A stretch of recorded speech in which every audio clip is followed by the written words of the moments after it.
ముందుగా అందరికీ జేబీఎంలో నమస్కారాలు తెలియజేస్తున్నాను. ఈరోజు మీడియా సమావేశం ముఖ్య ఉద్దేశం ఏమంటే, నిన్నటి రోజున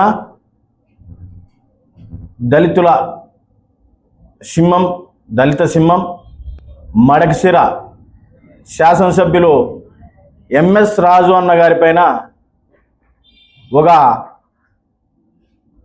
వైఎస్ఆర్సీపీకి చెందినటువంటి మాజీ శాసనసభ్యుడు తోపిదెత్తి ప్రకాష్ రెడ్డి గారు అవాక్కులు చెవాక్కులు పేలినారు నిన్నటి రోజున. నేను ఈరోజు మీడియా మూలకంగా నిన్ను ఒకటే హెచ్చరిస్తున్నా, ప్రకాష్ రెడ్డి గారు, నువ్వు అగ్రవర్ణ కుల అహంకారము ఏ విధంగా చూపించినావు అనేది మీడియా సమావేశంలో తేటతెల్లం అయిపోయింది. అంటే దళితులు ఎమ్మెల్యేలు కాకూడదా? రాజ్యాంగం కల్పించిన డాక్టర్ బిఆర్ అంబేద్కర్ గారు రాజ్యాంగం వల్ల మా దళితులు ఈరోజు ఎమ్మెల్యేలుగా ప్రతి పార్టీలోనూ ఎమ్మెల్యేలుగా, ఎంపీలుగా, రాజ్యసభ సభ్యులుగా ప్రతి ఒక్కరూ ఉన్నారు. అంటే తప్ప? రాజ్యాంగం కల్పించిన హక్కులు కూడా తప్పని నువ్వు ఈ విధంగా మాట్లాడతావా? ఎమ్మెల్యేలు అయిన వాళ్ళు దళితులు ఇల్లు కొనకూడదా? అంటే కారులో తిరగకూడదా?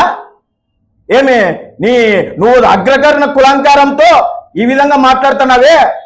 రేపొద్దున 2029లో దళితులు అంతా కలిసి, మాదిగలంతా కలిసి 2029లో రాప్తాడ్ నియోజకవర్గంలో కాకుండా నువ్వు ఎక్కడ నిలబడినా కూడా డాక్టర్ బిఆర్ అంబేద్కర్ ఇచ్చినటువంటి ఓటు హక్కుతో నిన్నే భూస్థాపితం చేస్తాం, గుర్తుపెట్టుకో ప్రకాష్ రెడ్డి గారు.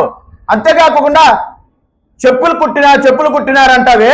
చెప్పులు కుట్టిన వ్యక్తి అబ్రహాం లింకన్ ప్రెసిడెంట్ అయిన లేదా? అంతేకాకుండా టీ అమ్మిన వ్యక్తి ప్రధానమంత్రి అయిన లేదా? అంటే దళితులు ఎమ్మెల్యేలు కాకూడదా? మన దళిత మహిళ రాష్ట్రపతి ఎవరు నీకు తెలీదా? మా దళిత మహిళ కదా, దళిత ఆడబిడ్డ కదా, గుర్తు చేసుకో ప్రకాష్ రెడ్డి.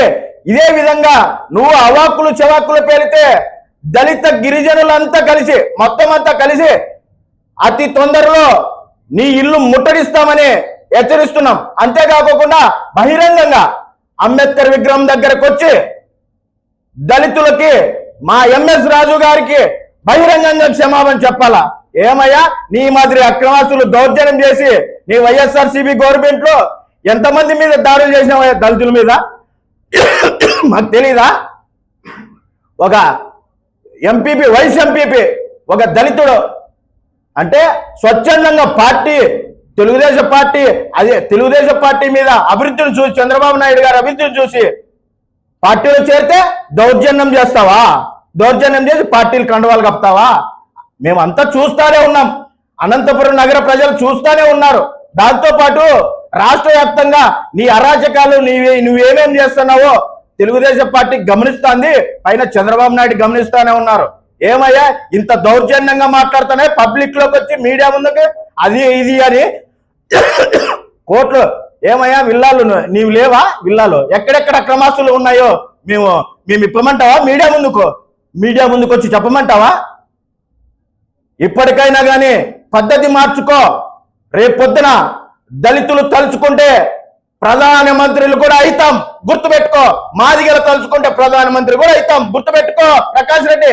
ఇదే విధంగా నువ్వు నోరు అదుపు లేకోకుండా మాట్లాడితే 4 కోస్తాం బిడ్డ. ఏమనుకున్నావో? మా దళితుల గురించి ఇష్టానుసారంగా మాట్లాడితే ఇదే విధంగా రిపీట్ చేసినావంటే 2029లో నీ పరిస్థితి ఏమనేది గుర్తు చేసుకో. రాప్తాడ్ నియోజకవర్గంలో కాకుండా నువ్వు ఎక్కడ నిలబడినా కూడా మాదిగలంతా ఏకమై నిన్ను ఓడించడానికి సిద్ధంగా ఉన్నాం, గుర్తుపెట్టుకో ప్రకాష్ రెడ్డి. నువ్వు మా నాయకుడికి బహిరంగ క్షమాపణ చెప్పాలని హెచ్చరిస్తూ ఇది రిపీట్ కాకుండా చూసుకో ప్రకాష్ రెడ్డి అని హెచ్చరిస్తున్నాను. అందరికీ నమస్కారం.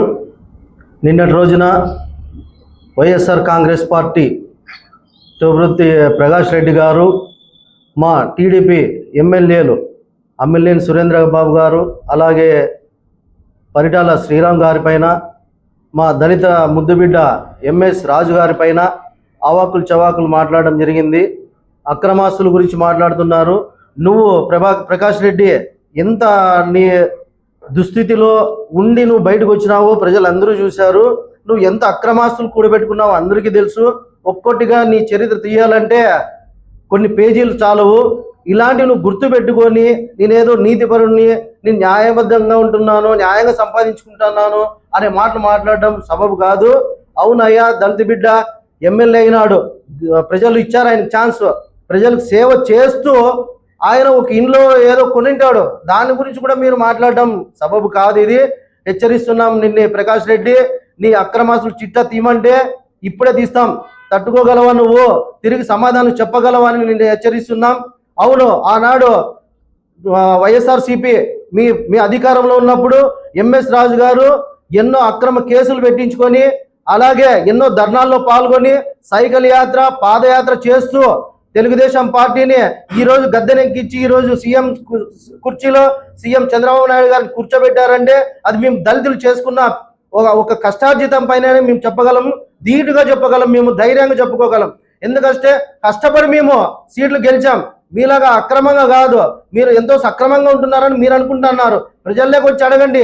మీరు మీ జగన్మోహన్ రెడ్డి గురించి, మీ గురించి, మీ వైఎస్ఆర్ కాంగ్రెస్ పార్టీ నాయకుల గురించి మీరు ఎంత అక్రమ ఆస్తులు కూడబెట్టుకున్నారనేది ప్రతి ఒక్కరికి తెలుసు. మీ వైఎస్ జగన్మోహన్ రెడ్డి అక్రమాస్తుల గురించి జైలుకి పోలేదా? ఇది వాస్తవం కాదా? ఇలాంటి మీరు అవాకులు చవకులన్నీ మాట్లాడడం పద్ధతి కాదు. ఇంకొకసారి ఇలాంటి మాటలు మాట్లాడితే మాత్రం దళితులంతా ఏకమయ్యి ఏకదాడిగా వచ్చి నీ ఇల్లు ముట్టడిచ్చి నిన్ను రోడ్డు కీడ్చి కొడతామని ఈ సందర్భంగా హెచ్చరిస్తున్నాను.